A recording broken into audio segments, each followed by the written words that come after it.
Like that's my mentality. Like I've always been a fan of mixed martial arts. I was watching the UFC back in high school and back in '99 and stuff like that, getting the pay-per-views before it was mainstream and all this Hmm. stuff. And I always thought, because coming from a wrestling background, I was like, oh, I could do this. But then when Uriah actually opened his gym in '05, and I went in there because I wanted to fight, but then I ended up going to school and stuff to get my degree, and also I wanted to wrestle at the 4-year level because I knew Hmm. I would get better. But I only wanted to fight in the UFC. Like it was UFC or nothing from the get go when I was an amateur. If I lost the amateur fight, I was done fighting. If I can't beat an amateur, what makes me think I can get to the UFC, especially at my age? And I say that because I started older than most people. So if I was younger, you could have time to develop. With my age, I did not. As I was fighting on the regional scene, I was doing well. Same thing. As I got to like 5-0 as a pro, if I lost, I was quitting because it would set me so far back. And I was like 28 at the time. I almost got on the Ultimate Fighter twice. That didn't happen. I almost got into the UFC a few times. That didn't happen. And then I was the top prospect in the country or the world basically at that time to go next if someone got injured. So every time Dana White would tell Uriah he's got to win one more fight, I would knock out a UFC vet that never been knocked out before. Got to win one more fight. I would beat a guy that had 40 pro fights. Win one more. So I got to the point where I was just frustrated as hell. I didn't think it would ever happen. And then I got in, and Hmm. then I set a new goal. Like I will be a world champion. Like if you don't think you're gonna, if you can be a world champion, you're in the wrong business. You know what I mean? Because it's a dangerous sport, if you want to call it that. Hmm. Um, but yeah, so my mindset, I will be a world champion. I just need the opportunities. I never had any push or anything like that. They build up certain guys that they think they can make big stars out of and things like 100%. that. But my whole thought process was, as long as I just win fights, everything I set out to accomplish and everything I want will fall into place.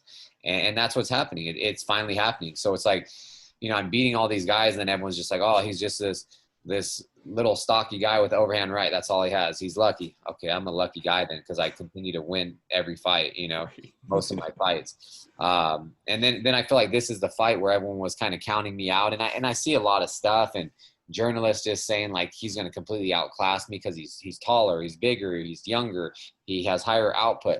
And I'm like, I'm like, where's this? Not taking anything away from Shane because I knew it Hmm. was going to be a tough fight. He's a great fighter, but just he's not on my level. I don't think a lot of these guys are. And so I was like, where's this hype coming from? Look at my resume. Look at his. Look at the guys we've fought. Okay. I think that speaks for itself. Hmm.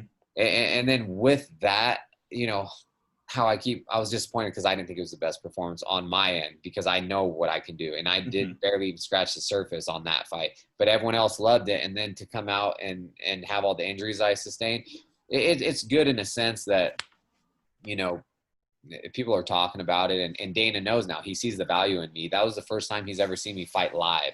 He's seen me fight on I saw TV. you talk about that. Yeah, and it's Yeah. different. So you watch on TV, that Hmm. does not do justice for sitting cage side and seeing how fast and hard Yeah. we hit each other. Hmm. And I knew the first time Dana watches me fight live, I will make a fan out of him.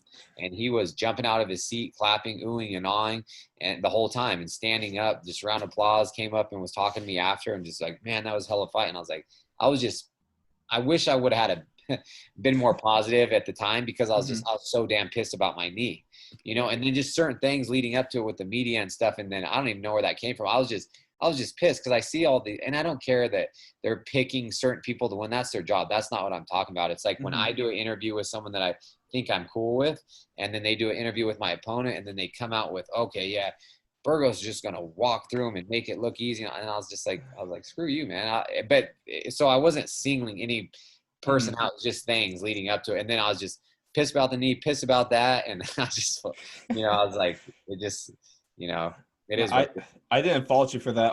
It just looked like a man that was coming off a great fight, but obviously there's something wrong with your knee. When that happened, it always seems like it looks like the littlest thing, like it's just how you kind of tweak your knee. It always seems like that's what does it for an ACL. So I Yeah. kind of I kind of just guessed that, oh, with how it looked, I was like, oh no, he probably tore his ACL.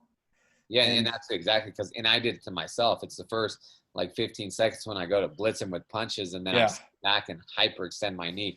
And at that time, it's like I was asking my PT, I was like, because I fought on it, did I continue to damage the knee? And she's like, Mhm. no, it's that first initial hyperextension. You completely did everything there. So it's like, but yeah, I'm not gonna give up and go home with half a check and Mhm. then be sitting here in this hotel room just super pissed, you know. Mhm. So, but at least, I got three checks. I got my show, my win. I got fight of the night, and people talking about fight of the year candidate. I was pissed too because if I had my knee, I could have put him away. Mhm.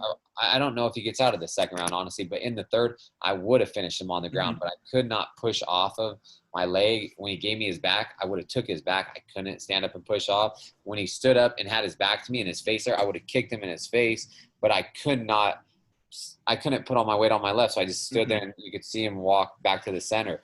I would have got four checks because I would have got that's if I would have finished him in that fashion too, I would Mhm. have got four. I was talking to Dana about it, so I was just like little Yeah. little bummed about that, but you know the most important thing to me is a win, and I Mhm. felt like before that fight, I was two fights away from fighting for the title.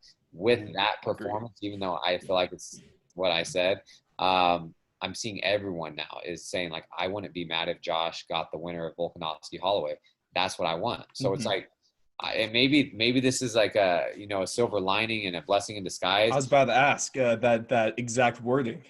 Yeah, everyone in the top six is Mhm. booked already. So I'm like, I'm seeing so much of that, and everyone keeps talking about that fight and wanting to see me Mhm. fight one of them. That's what I'm gunning for. So I'm campaigning for that. I want to fight the winner of them, and I think Volkanovski is going to have the same outcome just because stylistically, styles make fights, and Mhm. that's a bad matchup for Max. Even though Max is a phenomenal fighter and was you know recognized as the GOAT at one time, but Volkanovski and I are so similar in styles. Like I've met him in Rio. He's a good dude. We're like the same height, same reach, come from wrestling backgrounds, Mhm. both super powerful, explosive. Um, yeah, I just feel like that would be most similar to us fighting ourselves. Mhm. And it would be a fun like puzzle to try to crack and solve. And you think the Burgos fight was exciting. If Volkanovski and I fought, man, who knows what the hell would be going on. People would be it'd be insane. So that's what I'm gunning for.